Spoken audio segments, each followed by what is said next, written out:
দুখন পৰ্বতৰ মিলনৰ পাছত এদিন কেদাৰনাথ ধাম অদৃশ্য হৈ যাব। এটি মহৰ মৃত্যুৰ সৈতে কেদাৰনাথ ধাম নিৰ্মাণৰ কি সম্পৰ্ক? কেদাৰনাথ ধামৰ ওচৰত কাৰ সমাধি আছে জানেনে? আচলতে কেদাৰনাথ মন্দিৰ কোনে নিৰ্মাণ কৰিছিল? উত্তৰাখণ্ড ৰাজ্যৰ ৰুদ্ৰপ্ৰয়াগ জিলাত অৱস্থিত কেদাৰনাথ মন্দিৰ ভাৰতৰ এক প্ৰধান ধৰ্মীয় স্থান। এই ঠাইৰ কঠোৰ জলবায়ুৰ বাবে এপ্ৰিলৰ পৰা নৱেম্বৰৰ ভিতৰতে মন্দিৰৰ দুৱাৰ দৰ্শনাৰ্থীৰ বাবে খোলা থাকে। কেৱল ভাৰতৰ পৰাই নহয়, বহি দেশৰ পৰাও প্ৰতি বছৰে হাজাৰ হাজাৰ ভক্তই এই পবিত্ৰ স্থান দৰ্শন কৰিবলৈ আহে। অৱশ্যে এই প্ৰাচীন আৰু ধৰ্মীয় স্থান কোনে কেতিয়া নিৰ্মাণ কৰিছিল সেই কথা অতি কম সংখ্যক লোকেহে জানে।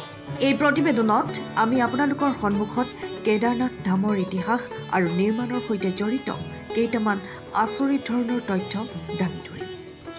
কেদাৰনাথ ধাম মন্দিৰ নিৰ্মাণৰ লগত জড়িত আচৰিত সত্য। কেদাৰনাথ ধাম মন্দিৰ নিৰ্মাণৰ কোনো সুনিৰ্দিষ্ট ঐতিহাসিক প্ৰমাণ পোৱা নাযায় যদিও 1000 বছৰ ধৰি ইয়াক গুৰুত্বপূৰ্ণ তীৰ্থস্থান হিচাপে পূজা কৰা হয়। এই মন্দিৰ কাটিউৰি শৈলীত শিলৰ দ্বাৰা নিৰ্মিত। পাণ্ডৱসকলে নিজৰ পাপৰ পৰা পৰিত্ৰাণ লাভৰ বাবে এই ভাগ মন্দিৰ নিৰ্মাণ কৰিছিল। মহাভাৰতৰ 18 দিনীয়া মহাযুদ্ধৰ কাহিনী কোনে নাজানে? এই যুদ্ধত গুৰু শিষ্য, ভাই ভাই, ককা ভতিজাৰ মাজৰ সম্পৰ্ককে ধৰি বহুতো পবিত্ৰ সম্পৰ্ক ধ্বংস হৈছিল। যুদ্ধৰ অন্তত পাণ্ডৱসকলে জয় লাভ কৰিছিল যদিও তেওঁলোকেও বহুত হেৰুৱাইছিল। ভগৱান শিৱ কিয় পাণ্ডৱৰ পৰা লুকাই ফুৰিছিল? মহাভাৰতৰ যুদ্ধৰ পাছত পাণ্ডৱসকলে ভগৱান শ্ৰীকৃষ্ণৰ ওচৰলৈ গৈ যুদ্ধৰ ফলাফলৰ বিষয়ে আলোচনা কৰে।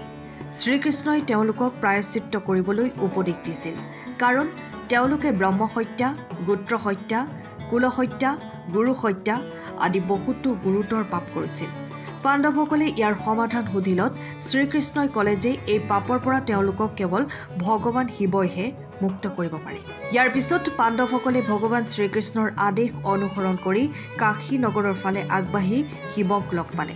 কিন্তু ভগৱান শিৱ পাণ্ডৱৰ ওপৰত ক্ৰোধিত হৈছিল, সেয়েহে তেওঁলোকক লগ পোৱাৰ পৰিৱৰ্তে তেওঁ গোপনে হিমালয়ৰ ফালে গ'ল।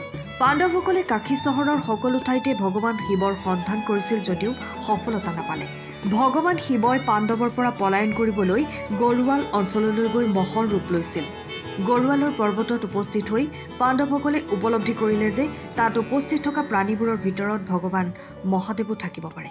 শক্তিশালী ভীমে এটা ধাৰণা লৈ পাহাৰৰ দুয়োকাষে ভৰি দুখন মেলি তাত থকা জীৱ জন্তুবোৰলৈ চাবলৈ ধৰিলে। ইফালে এটা মহ নিজৰ ঠাইত থিয় হৈ থাকিল। ভীমে বুজিলে যে এই মহটো ভগৱান শিৱৰ ৰূপ। তেতিয়া ভগৱান শিৱ পৃথিৱীৰ মাজত বিলীন হ'বলৈ ধৰিলে, কিন্তু ভীমে তেওঁৰ পিঠিত ধৰি ৰাখিলে।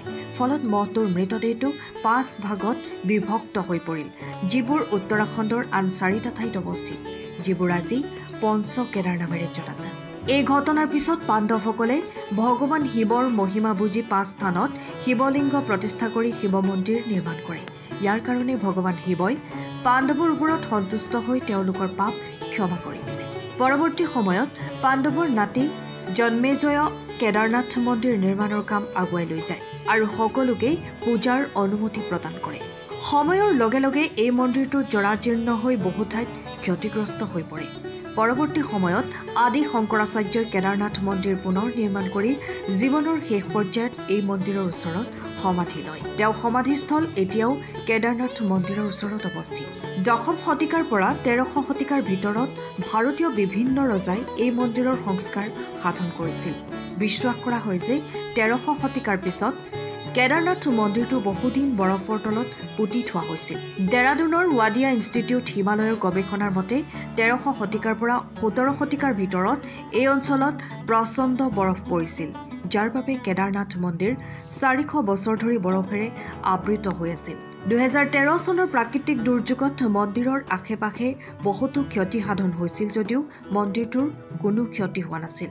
পৰৱৰ্তী সময়ত ভাৰত চৰকাৰ আৰু উত্তৰাখণ্ড চৰকাৰে মন্দিৰ আৰু ইয়াৰ আশে-পাশে থকা অঞ্চল পুনৰ নিৰ্মাণ কৰিবলৈ সক্ষম হয়।